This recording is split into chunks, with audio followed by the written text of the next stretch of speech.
Atlante, c'est un réseau de charge rapide et ultra rapide créé en 2021 et qui s'étend au Portugal, en Italie, en Espagne et bien sûr en France, où se concentreront d'ici la fin de cette année plus de 120 stations et 900 bornes. Vous me direz, d'accord, c'est un réseau parmi tant d'autres. Eh bien non, puisque Atlante se distingue sur bien des points, comme va nous l'expliquer Jacques Galvani, son directeur général pour l'Hexagone, que nous avons pu rencontrer au Mondial de Paris 2024.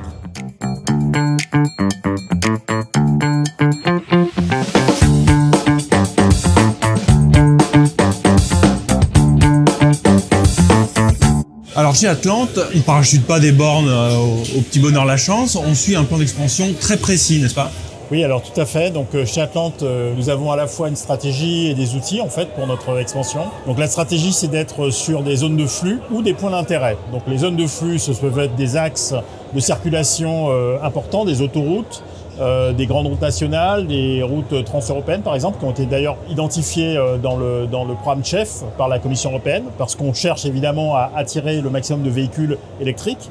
Et puis, on peut être également sur des points d'intérêt, c'est-à-dire des endroits où nos clients vont s'arrêter. Donc, ça peut être donc des restaurants, des hôtels, ça peut être des commerces, des centres commerciaux. On est beaucoup sur des centres commerciaux. Et on travaille à la fois, je dirais, sur la localisation, également sur la configuration. La localisation, évidemment, c'est là où est la station. Mais la configuration, c'est est-ce qu'elle est visible? Est-ce qu'elle est accessible facilement? Est-ce que pour le client, c'est rassurant aussi d'être dans cet endroit, pas trop isolé, éclairer la nuit par exemple, voilà, ce genre de choses. Et comment on peut localiser ces stations du réseau Atlante? Alors la façon dont on travaille, c'est qu'on a des outils de géolocalisation, bien sûr.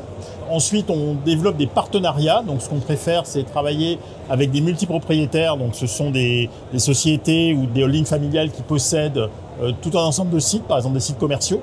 Donc, ça, c'est le premier cas. Et on va signer pour une dizaine, une vingtaine, une trentaine ou plus de sites. Hein, on a ainsi récemment signé, par exemple, avec le groupe Duval, qui est un groupe familial d'immobilier pour lequel on a signé pour plus d'une centaine de sites. Et puis, on a des cas où on va répondre à des appels d'offres. Donc, ça peut être des appels d'offres publics, des municipalités par exemple, qui décident de mettre en compétition un certain nombre d'acteurs. On a par exemple équipé la ville d'Autun, la ville de Villeurbanne, etc. Et puis on peut avoir aussi des concessions, donc on est sous-concessionnaire par exemple sur les autoroutes. C'est le cas, par exemple, on est concessionnaire d'un certain nombre de stations d'autoroute du réseau de Vinci. D'accord. Voilà. Et si je veux me recharger spécifiquement sur une borne du réseau Atlante, comment je dois m'y prendre? Comment je peux en trouver une en fait? C'est très simple. Soit vous tapez Atlante dans votre moteur de recherche Atlante Énergie, Atlante Charging. Soit vous allez, bon c'est le cas le plus classique, les 3/4 de nos clients sont sur des applications de recharge, des EMSP. En France, la plus connue c'est ChargeMap. Et si vous allez sur ChargeMap, vous mettez Atlante, vous allez voir toutes les stations Atlante disponibles et vous pouvez aller spécifiquement vous charger sur Atlante.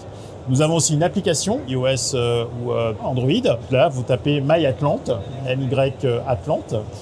Et vous allez avoir notre application Atlante et vous allez là aussi pouvoir repérer nos stations. D'accord. C'est pas pour frimer, mais j'ai actuellement en essai une Porsche Taycan qui peut charger jusqu'à 320 kW.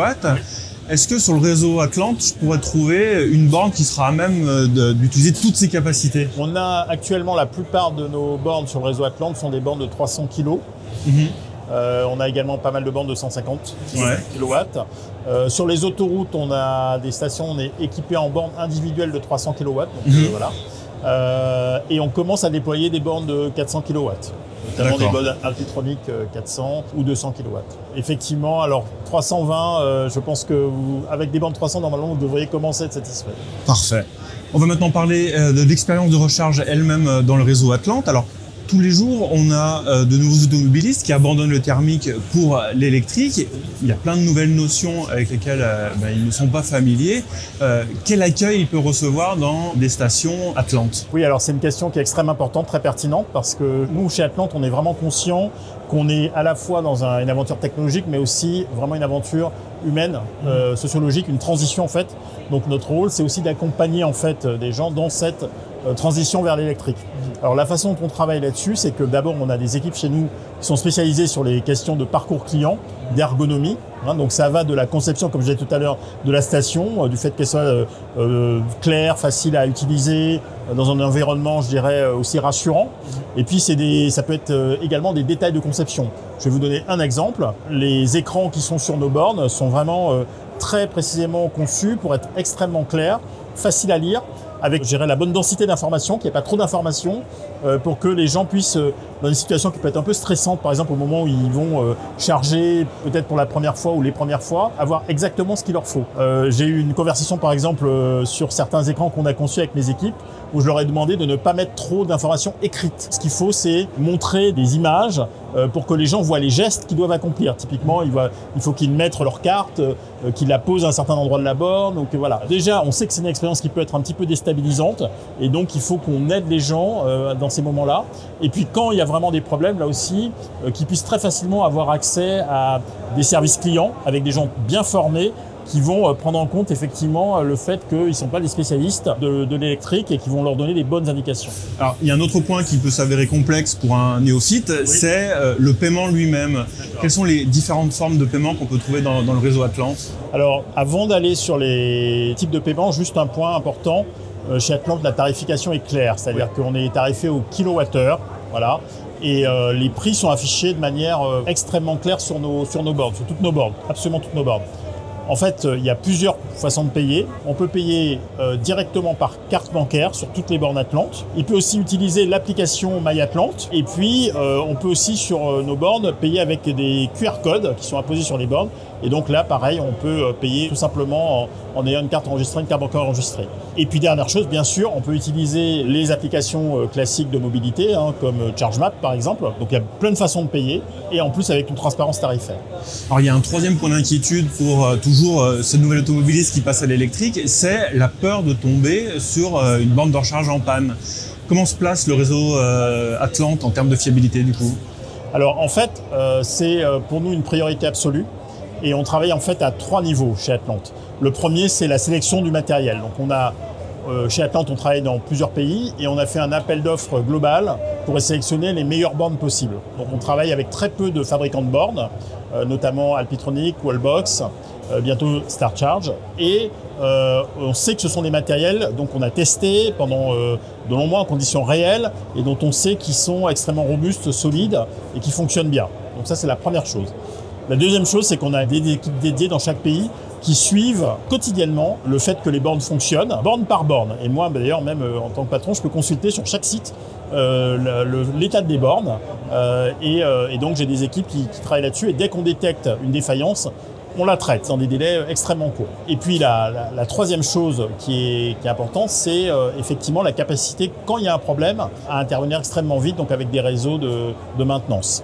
Le résultat, c'est que sur le réseau Atlante en France, on a un taux de fiabilité, de disponibilité de nos bornes qui est supérieur à 98%. C'est un des meilleurs taux dans l'industrie. Voilà. C'est quelque chose qui est soutenu dans le temps. Également, on voit que les retours clients sont bons. Par exemple, sur ChargeMap, qui est l'application la plus utilisée en France, on est noté 4,5 sur 5.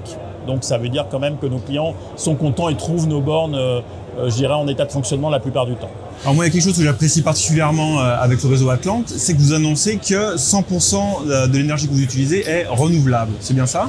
Alors cet engagement, c'est un des engagements qu'on a depuis l'origine chez Atlante, qui est vraiment un de nos dogmes fondateurs, je dirais.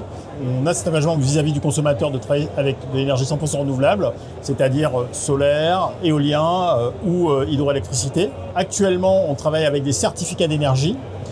Mais ce qu'on souhaite développer de plus en plus, c'est l'alimentation directe sur des sites de production. Et pour ça, on développe la technologie du stockage d'énergie. Ça permet d'avoir de l'énergie intermittente qu'on va stocker et qu'on va pouvoir réutiliser quand il y a des pics de trafic ou quand il y a beaucoup de voitures qui viennent sur nos sites. Donc pour nous, il y a un lien entre cet engagement d'utilisation et de fourniture d'énergie renouvelable, parce que on est là pour faciliter la transition énergétique et la décarbonation, et le développement de nouvelles technologies, notamment autour de stockage massif d'énergie, pour que ça soit mis à disposition de nos clients. Alors vous avez un réseau qui est en pleine expansion actuellement. À quoi on peut s'attendre en 2025 pour Atlante? Alors globalement, en 2025, on a 3 objectifs principaux. Le premier, ça va être de continuer à développer notre réseau, continuer à construire des stations. On a plusieurs dizaines de stations qui sont en cours de construction et on va en gros doubler la taille du réseau dans les 18 mois. Donc ça, c'est pour la France, mais c'est valable aussi au niveau européen. La deuxième chose, ça va être de, comme je disais tout à l'heure, développer des nouvelles technologies et donc travailler notamment sur des stations qui vont être connectées à la production photovoltaïque. Donc on va commencer à ouvrir des projets de ce type. Et puis, troisième point, travailler beaucoup sur les technologies de stockage et également les technologies de bidirectionnel du véhicule to grid sur lesquelles on va travailler en 2025 et puis au-delà.